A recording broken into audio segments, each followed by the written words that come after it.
शिक्षा वह शेरनी की दूध है जो जितना पिएगा उतना ही अधिक दहाड़ेगा।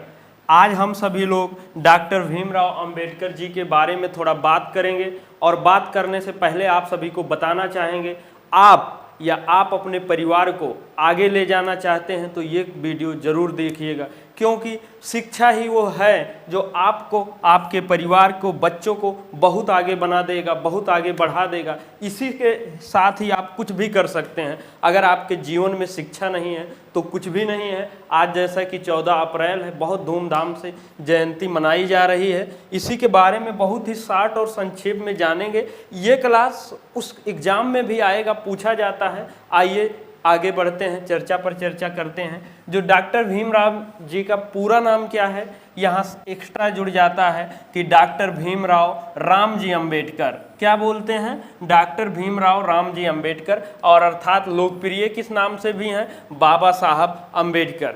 और यहाँ पर थोड़ा कुछ कटाक्ष भी है, लोग आपस में मतभेद भी रहता है, तो यहाँ पर थोड़ा अभी आगे चल के इसके बारे में बात करेंगे। उससे पहले थोड़ी और जानकारी जान लेंगे। ये जो जन्म हुआ है, कब हुआ है? 14 अप्रैल 1891 में। कहाँ हुआ है? महू में, मध्य प्रदेश में। और इनको भारत रत्न दिया गया है। कब दिया गया है? 1990 में दिया गया है। मरणोपरांत दिया गया है। अब जिन लोगों को भारत रत्न मिला है उनको याद कैसे रखेंगे? उनका तरीका एक ही है, उनके नाम में ही रत्न जोड़ दीजिए। जैसे भीमराव है तो इसको क्या बोलेंगे? रत्नाव जोड़ेंगे, बार बार ऐसे ही उच्चारण करेंगे। जो नया भी लेटेस्ट मिला है, जैसे कर्पूरी ठाकुर जी को मिला है, उनको हम लोग कैसे याद करते हैं? कर्पूरत्न ठाकुर। ऐसे ही ये समाधि स्थल है, क्या नाम है? चैत्य भूमि जो है समाधि स्थल को कहते हैं, जो भीमराव जी का है। याद कैसे रखेंगे? कन्फ्यूजन कैसे दूर करेंगे? इसको हम लोग क्या बोलेंगे? चैत्य भीम भूमि। अर्थात भीमराव अंबेडकर जी से संबंधित जितना भी कुछ पुस्तक हुआ, स्थापना हुआ, कुछ भी है, अगर आपको याद करना है तो उसमें राइमिंग के हिसाब से बीच में क्या जोड़ देंगे? भीम जोड़ देंगे। आगे हम लोग देखेंगे। मृत्यु कब हुई है? मुंबई में 6 दिसंबर 1956 में। आगे बढ़ते हैं। जो ये है संविधान निर्माण हुआ था, उस समय कुछ प्रारूप थे। कौन से प्रारूप? जो एक समिति था उसके अध्यक्ष कैसे क्या बने थे, इसी के बारे में जानकारी क्या है? जो ड्राफ्टिंग कमेटी के भी नाम से जाना जाता है, और यह प्रारूप या मसौदा समिति का। और इसके कौन थे अध्यक्ष? कौन बने थे? डॉक्टर भीमराव अंबेडकर जी। इसका नाम 3 हो चुका है अलग अलग तरीके से। क्या है? प्रारूप है, मसौदा है और ड्राफ्टिंग कमेटी। और कई समितियां हैं, आप कंफ्यूज होंगे, निश्चित है भूलेंगे। अगर एक तरीका अपना फॉलो कर लेंगे, निश्चित है नहीं भुलाएंगे। कौन सा? प्रारूप को कैसे याद करेंगे? प्राभीम रूप बोलेंगे। क्या बोलेंगे? प्राभीम रूप हमेशा के लिए कर देंगे, तो आपको बाद में यही भीम से क्या निकल के आएगा? भीमराव अंबेडकर। ऐसे मसौदा में भी जोड़ सकते हैं। ड्राफ्टिंग कमेटी को क्या बोलेंगे? Drafting Bhim committee. जब बार बार ये सेट हो जाएगा आपको आंसर निकल जाएगा। और स्वतंत्र भारत के पहले कानून मंत्री कौन बने हैं? डॉक्टर भीमराव अंबेडकर जी हैं। और जो एक आपको संविधान में मिलता है, संवैधानिक उपचारों के अधिकार को संविधान की आत्मा, जिसको किसने कहा है? डॉक्टर भीमराव अंबेडकर जी को। अनुच्छेद कौन सा है? 32 है। क्योंकि वैसे अगर देखा जाए तो संविधान की आत्मा ओवरऑल में प्रस्तावना है, लेकिन भीमराव अंबेडकर जी ने क्या कहा है? अनुच्छेद 32 को। और तीनों गोलमेज सम्मेलन में किसने भाग लिया है? डॉक्टर भीमराव अंबेडकर जी। कब कब हुआ है? 1930, 1931, 1932 में।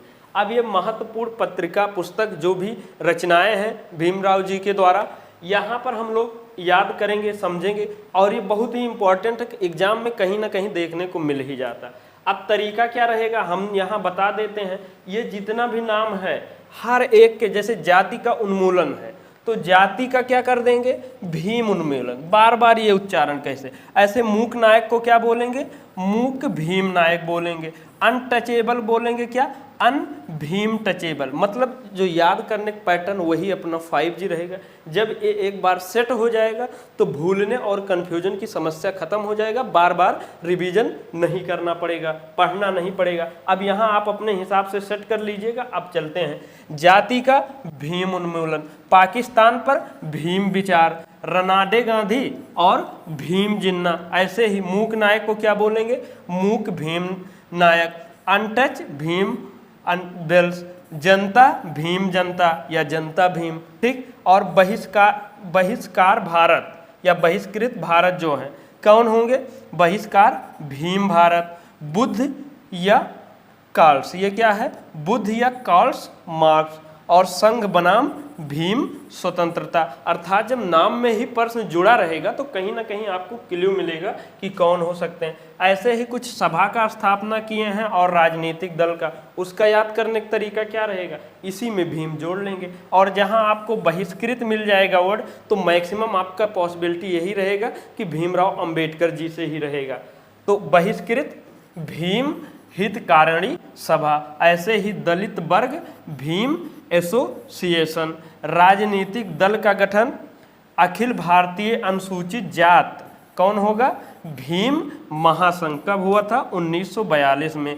आजाद मजदूर संघ, तो क्या बोलेंगे, आजाद भीम मजदूर संघ 1936 में। जब आप हर एक वर्ड में, संस्था में, पुस्तक में भीम भीम जोड़कर उच्चारण करेंगे, बार बार याद करेंगे, तो आपको याद रहने की पूरी पॉसिबिलिटी बने रहेगी। अब जैसा कि जो भी इम्पोर्टेंट हो सकता था यहाँ हमने बहुत ही शॉर्ट में, संक्षेप में बताने की कोशिश किया है। और थोड़ा जो भीम जी के बारे में या देखा जाता है आजकल बहुत अलगाव आ गया है, भीम जी के बारे में कुछ जात और व्यक्ति तक ही रह गया है। कुछ लोग इनको उस नज़रिए से, जैसा हम आप कह रहे हैं, आप समझने की कोशिश कर रहे होंगे। और एक अलग वर्ग है, उनको क्या नाम है, जैसे बहुत से अपने ये भीम क्या है, कुछ लोग हैं मानने वाले हैं तो एकदम भीमे जी को मानने वाले हैं, कुछ लोग हैं तो एकदम मानने वाले अलगे हैं भीम जी को। ऐसा नहीं है, भीम जी का बहुत ही योगदान रहा है कि महापुरुषों में से रहे हैं। आज हम सब लोग यहाँ हैं, कोई भी महिला, स्त्री वर्ग अगर शिक्षा का पूरा अधिकार पा रही है, फ़ायदा ले रही है, तो कहीं ना कहीं भीम जी का बहुत ही योगदान रहा है। तो यहाँ पर आप सभी लोग को, जैसे कोई बहुत एकदम भीम जी मानने वाले हैं, उनसे राम राम बोल दो तो लगता है क्या नाम है, क्या कह दिए। और जबकि आप लोग यहाँ से देख सकते हैं इनके नाम में ही ये है, क्या है, भीमराव राम जी। अगर राम जी कोई बोल रहा है तो आपको क्या दिक्कत वाली बात है।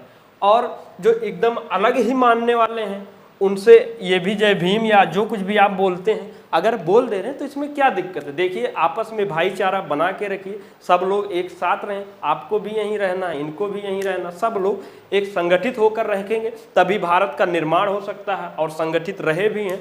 इसी के साथ में एक बार पुनः बहुत बहुत आप सभी लोगों को डॉक्टर अंबेडकर जी की जयंती पर बहुत बहुत बधाई। आशा करते हैं ये क्लास आपको अच्छा लगा होगा, जानकारी भी अच्छा लगा होगा। इसके लिए बहुत बहुत धन्यवाद। कमेंट बॉक्स के माध्यम से ज़रूर प्रतिक्रिया दीजिएगा कैसा लगा। धन्यवाद।